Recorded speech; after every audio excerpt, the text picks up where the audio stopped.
So continuing with our A Christian critically reads through hadiths, come to hadith 3 in our series. I recognize that I'm not even going to get close to getting through all the hadiths, even if I did one a day. But looking at number 3 in Sahih Al Bukhari 3 in book 3 in book 1 hadith 3, or as some have it reference, volume 1 book 1 hadith 3. And for me, this is a very problematic hadith, and I'll try to explain why as we go forward.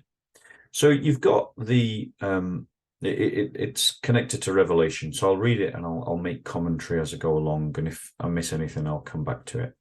So it goes, the commencement of divine inspiration to Allah's messenger was in the form of good dreams, which came true like bright daylight. And then the love of seclusion was bestowed upon him. So my first problem with this is that not a problem per se, but just an observation that raises a query, is that it says that divine inspiration started before the Qur'an came to Muhammad. So that the Qur'an is revealed in this very passage, but it says that revelation to Muhammad started before that, in that he had dreams. So he was a prophet before he received any revelation to make public. At least he was receiving personal dreams that were coming true. And then it goes on, and he received a bestow of a love for seclusion. He used to go into seclusion in the cave of Hira, where he used to worship, and it's put in brackets, Allah alone. Now, when it's put in brackets, it means that the text doesn't say that, but that's what the scholars are reading into it. But assuming that the scholars are correct, then that means that the worship of Allah predates Islam, and the worship even of Allah alone predates Islam. And I find that a very interesting thing. So it would seem to suggest if Muhammad was doing it, others may have been doing it as well. And so that raises an interesting point. It goes on. And he would do this continuously for many days before his desire to see his family. He used to take with him the journey food for the stay, and then come back to his wife Khadija to take his food likewise again, till suddenly the truth descended upon him while he was in the cave of Hira. Well, he's already acting on the truth in that he's worshipping Allah, and he's already received the truth in that he's already receiving revelations, but now he's receiving the Quran. It goes on. The angel came to him and asked him to read. The prophet replied, I do not know how to read. Now, obviously, there's nothing there to read. So just for charity's sake, I'm going to assume, and it's probably true in the Arabic, though I'm not an Arabic speaker, that read and recite mean the same thing. And for whatever reason, they translate it as read. It goes on. The prophet added, the angel caught me forcefully and pressed me so hard that I could not bear it anymore. Then he released me and again asked me to read, and I replied, I do not know how to read. Thereupon he caught me again and pressed me a second time till I could not bear it anymore.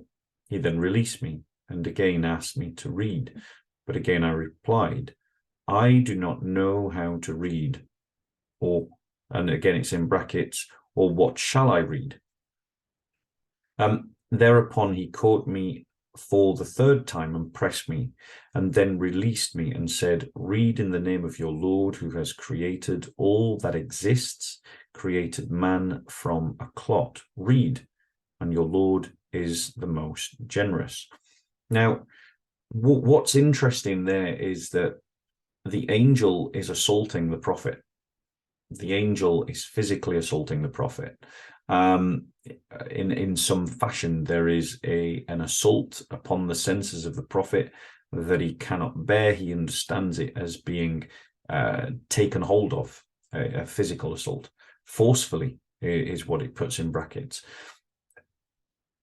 I know that angels can kill people. Angels can physically harm people. You see that in the Old Testament. God sends angels to kill on multiple occasions. And the angel Gabriel struck dumb the Zacharias in the temple.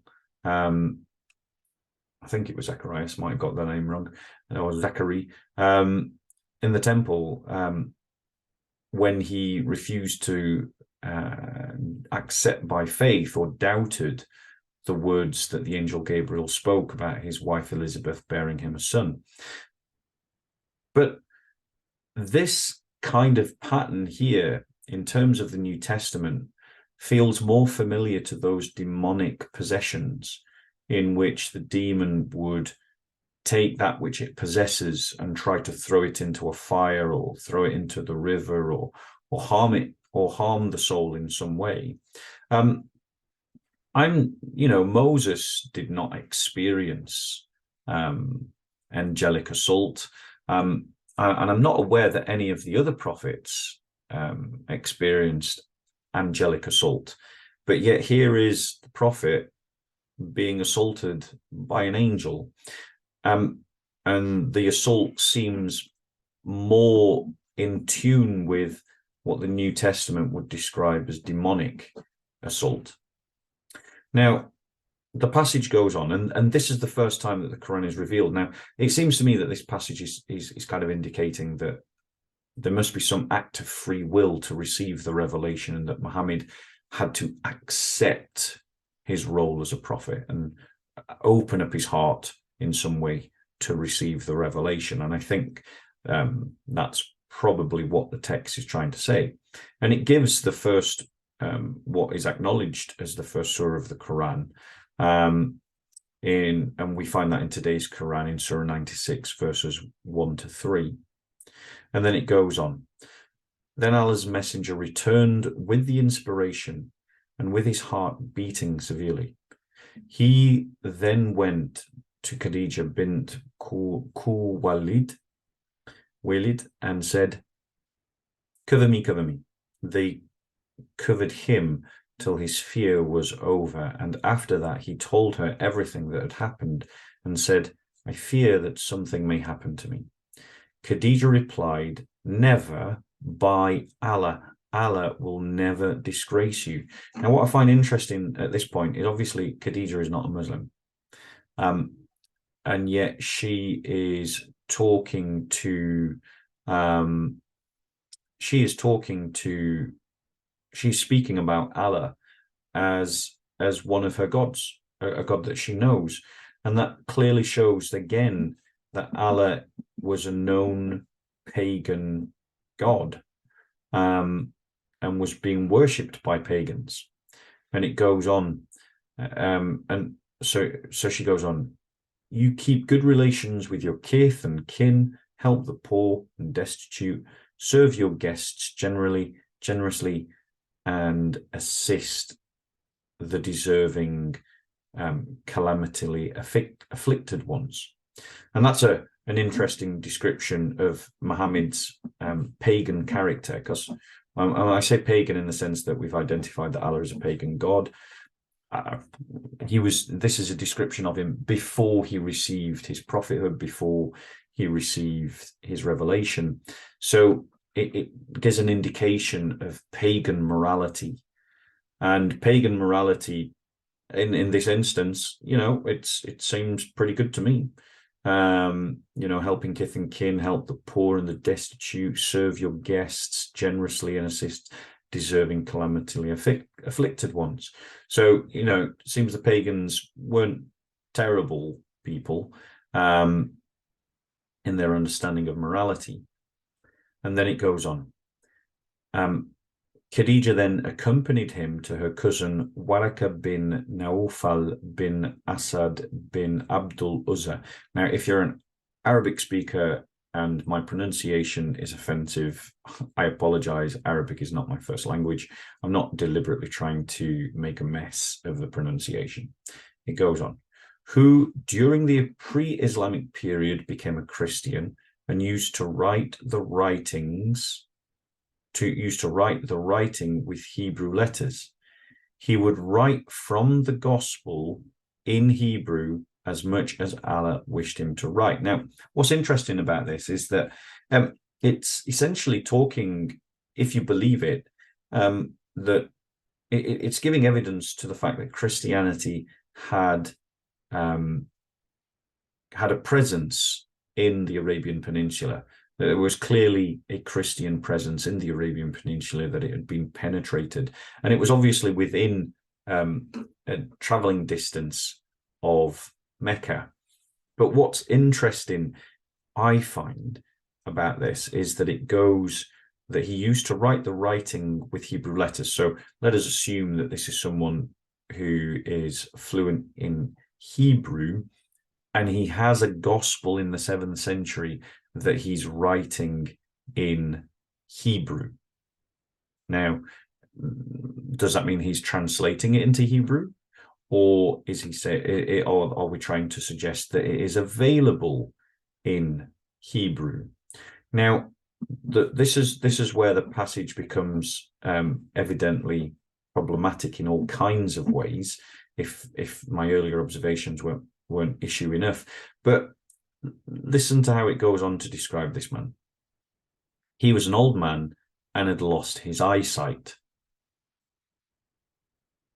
How do you write and read if you can't see?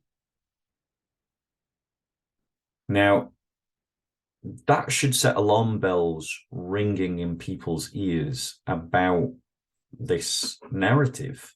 It's saying that a blind man who had lost his eyesight was reading the gospel and then writing it in Hebrew. So unless that is a miracle, and perhaps that's what it means when it says as much as Allah would allow him to write, did Allah give him vision on a temporary basis, a few hours a day, so that he could write this? This is very problematic and obviously self-contradictory part of the passage. As much as Allah would wish him to write, it goes on. He was an old man and had lost his eyesight. Khadijah said, Waraka, listen to the story of your nephew. Oh, my cousin, Waraka asked. Oh, my nephew, what have you seen? Allah's messenger described whatever he had seen, and Waraka said, and this is again where the problem, the passage becomes really problematic. It says this. Waraka said, in reply to Muhammad's telling of his story, this is the same angel who keeps the secrets whom Allah had sent to Moses. Now, in brackets, they've put the angel Gabriel. I assume by it being in brackets that the words angel Gabriel are not actually in the passage. But either way, if this person was meant to be a Christian, in the 7th century, it was established amongst Christians that the angel of the Lord that appeared to Moses was the Lord Jesus Christ himself. That's what we Christians believe. We believe that it was the angel of the Lord, i.e. the second person of the Trinity, because angel just means messenger. And so the Son can be the messenger of the Father. That the Son is the one revealing himself to Moses, and that's why Moses is seen in the book of Exodus to be talking with God and to have been described as seeing God, when really it also describes the one that he's talking to as the angel of the Lord. It certainly wouldn't be the angel Gabriel, and no Christian would believe that. And since this passage identifies since this passage does, well, actually, let me just check. Does this passage actually identify the angel as Gabriel? Let's just be seeing on that, because maybe I read it and didn't, wasn't alive to it. Okay.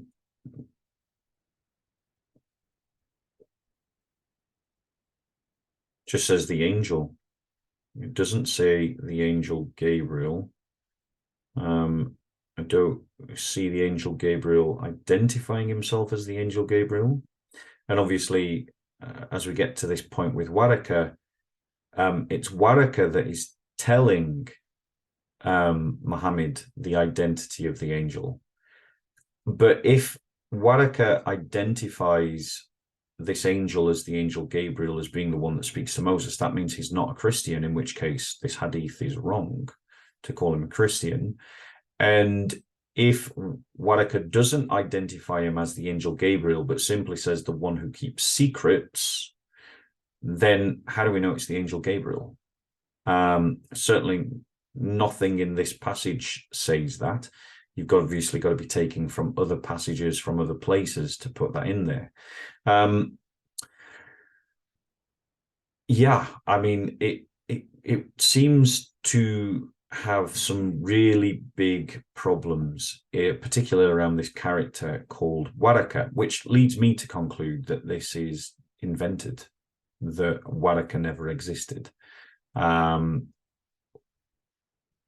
Or at the most charitable, I have to conclude that he's some kind of heretic. It just doesn't make sense from a Christian perspective. It doesn't even make sense from a historical perspective. It says that Waraka then goes on to say that, he says this, this is the same angel who keeps secrets whom Allah has sent to Moses. I wish I were young and I could live up to the time when your people turn you out. And then Muhammad replies, will they drive me out? Waraka replied in the affirmative and said, yes, anyone who came with something similar to what you have brought was treated with hostility. And then it goes on. And if I should remain alive till that day when you will be turned out, then I would support you strongly. But after a few days, Waraka died, and the divine inspiration was also paused for a while. Now, the other great problem with that is that it seems to place that Muhammad identifies the angel based upon the testimony of this Waraka character. But the Waraka character, let's just say he's a Christian, but that means that if Muslims' claims are true, that, you know, Christians were misguided because they claimed that Jesus is the son of Mary, which all Christians were doing in the the son of God, because all Christians were doing that in the 7th century, then that means that Islam is dependent upon the testimony of a pagan and a Christian as its foundation stone. It is their witness, a pagan and a Christian, that is what convinces Muhammad that he's been visited by a good angel and not possessed by a demon, or not assaulted by a demon.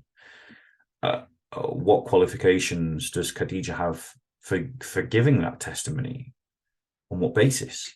Her appeal to Muhammad's good character was an appeal to pagan value systems that Muslims claim were in the time of ignorance.